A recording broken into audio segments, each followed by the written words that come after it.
Hello everyone, welcome back to mix engineer class 10। আমি তোমাদের Mridha sir. আজকে করাতে চলেছি lesson 3 the passing away of Bapu unit 2 এর কম্প্রিহেনসিভ এক্সারসাইজ। তো চলো, let's get started without wasting any more time. দেখে নেওয়া যাক আজকে আমাদের প্রথম দাগে কি রয়েছে। এটা হচ্ছে এমসিকিউ। তাহলে শুরু করা যাক। দেখি প্রথম প্রশ্ন কি আছে। গান্ধীজির funeral was to take place, মানে গান্ধীজির ফিউনারাল কখন হয়েছিল? On the day of his death, যবে তার মৃত্যু হয়। সেকেন্ড অপশন, দুদিন পরে। দুদিন পরে সৎকার কি হয়? দুদিন পরে সৎকার তো দেহ পচে যায়। One day after his death, মৃত্যুর একদিন পরে। One week after his death, এক সপ্তাহ পরে। যেটা হিন্দু মতে তো একদমই হয় না। তো দেখা যাক উত্তরটা কি আছে। One day after his death মানে যেদিন গান্ধীজি মরলেন তার পরের দিনই তার সৎকার করে দেওয়া হয়েছিল। চলো নেক্সট কোয়েশ্চেন দেখে নেওয়া যাক। আমাদের নেক্সট কোয়েশ্চেনে রয়েছে পদ্মাসি ওয়াজ মিসেস নাইডুজ, মানে যে মিসেস নাইডু রয়েছে আমাদের পাদমাসি, তার সম্পর্কে কি হন? উত্তরটা দেখে নি। ডটার মানে মেয়ে, মানে আমাদের যে মিসেস নাইডু রয়েছে তার মেয়ে হচ্ছে আমাদের পাদমাসি। তো চলো পরের কোশ্চেন দেখে নেওয়া যাক।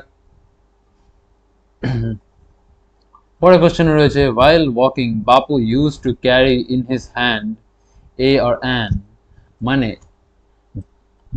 যে হাঁটার সময় বাপু কি ব্যবহার করতেন? ফ্ল্যাগ মানে ঝান্ডা, মানে পতাকা। স্টাফ মানে ছড়ি। আমব্রেলা মানে ছাতা, এমনি তখন রোদ খুব হতো, ছাতা ব্যবহার করলে ভালোই হতো। কেন মানে লাঠি।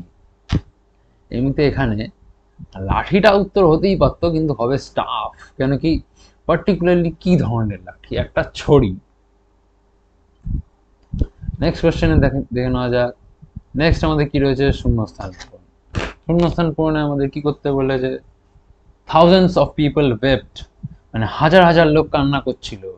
ট্রাইং চেষ্টা করছিল, কি চেষ্টা করছিল? টু টাচ বাপুস ফিট, মানে হাজার হাজার লোক কান্না করছিল এবং হাত পা ঠেলে ঠুলে আগে এগিয়ে, মানে বাপুর যখন দেহটা নিয়ে যাওয়া হচ্ছিল তখন তারা চেষ্টা করছিল যেন তারা বাপুর পাটা একবারের জন্য, শেষবারের জন্য স্পর্শ করতে পারে। পরের প্রশ্নে যাওয়া যাক। পরের প্রশ্নে আমাদের রয়েছে the author was among people for hmm walking, মানে আমাদের লেখিকা হচ্ছেন সেই লোকজনদের জন্য যাদের যাদের জন্য হাঁটা খুবই কষ্টকর কাজ, চর্বি খুব বেশি পেটে। উত্তরটা দেখে নেওয়া যাক। With Bapu had a special meaning. আচ্ছা, উত্তরটা কি হবে? মানে আমাদের যে লেখিকা রয়েছে তিনি হচ্ছেন সেই সব লোকজনদের মধ্যে যাদের জন্য বাপুর সাথে হাঁটার একটা বিশেষ মানে রয়েছে, মানে এই হাঁটা হাঁটা না, এই স্বাদের ভাগ হবে না। পরের প্রশ্ন দেখে নেওয়া যাক। টু ওয়াক ইজ টু, মানে আমরা কেন হাঁটবো? অবভিয়াসলি পয়েন্ট এ থেকে পয়েন্ট বি তে যাওয়ার জন্য, কিন্তু না, উত্তরটা কি হবে? টু মেক স্লো প্রগ্রেস, মানে আস্তে আস্তে উন্নতির দিকে এগিয়ে যাওয়ার জন্য। মানে তুমি যদি হায়াবুসা কিনে চালাও তাহলে তুমি তাড়াতাড়ি উন্নতির দিকে এগিয়ে যাওয়া। পরের প্রশ্নতে যাওয়া যাক। পরে আমাদের লাস্ট দেখে কি রয়েছে? Comprehensive exercise. Fill in the chart with information from text, মানে যে এখানে যে স্টেটমেন্ট গুলো দেওয়া রয়েছে তার কারণগুলো লিখতে হবে। তা প্রথম স্টেটমেন্ট দেখে নেওয়া যাক। It was impossible to move, মানে নড়াচড়া করা অসম্ভব হয়ে উঠেছিল, কারণ there was a thick crowd and thousands of people were trying to touch Bapu's feet, মানে সেখানে হাজার হাজার লোক ছিল, জড়ো হয়েছিল, ভিড় করছিল বাপুর চরণ স্পর্শ করার জন্য। আচ্ছা, তাহলে বিয়ের দাগেরটা কি হবে? পদ্মাসি declared that they would walk with Gandhiji in the funeral procession, মানে আমাদের যে পাদমাসি রয়েছেন তিনি ঘোষণা করলেন যে আমরা সবাই, মানে তারা সবাই গান্ধীজির সাথে তার শেষ শোভাযাত্রায় সবাই হাঁটবে। হেঁটে হেঁটে আজকে সবাই ক্যালোরি ইনটেক পূরণ করেই ছাড়বে, মানে ক্যালোরি বার্ন করার ইনটেক। উত্তরটা কি হবে?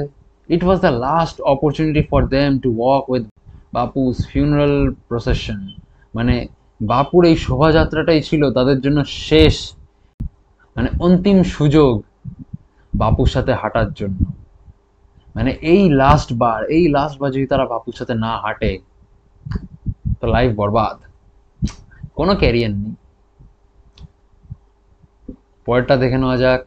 To walk was often the only way open to the average Indian. মানে প্রায়ই হাঁটাটাই হয়ে ওঠে একজন সাধারণ ভারতবাসীর একমাত্র উপায়। উত্তরটা কি হবে? Walking required no vehicle except one's own body and cost nothing but one's energy. মানে হাঁটার জন্য কোনো গাড়ি ঘোড়ার প্রয়োজন হয় না, হাঁটার জন্য কেবলমাত্র তোমার দেহর প্রয়োজন, এবং দেহতে কোনো ফিউলের প্রয়োজন হয় না। যে একমাত্র জিনিস প্রয়োজন সেটা তোমার খালি নিজের গায়ের এনার্জি। সেটা সারাদিন বাড়িতে ঘুমিয়ে থাকলেও যাবে, আর একটু হেঁটে নিলেও যাবে। একটু হেঁটে নিলে তোমার পেটের চর্বির মোটা স্তরটা একটু হলেও কমবে।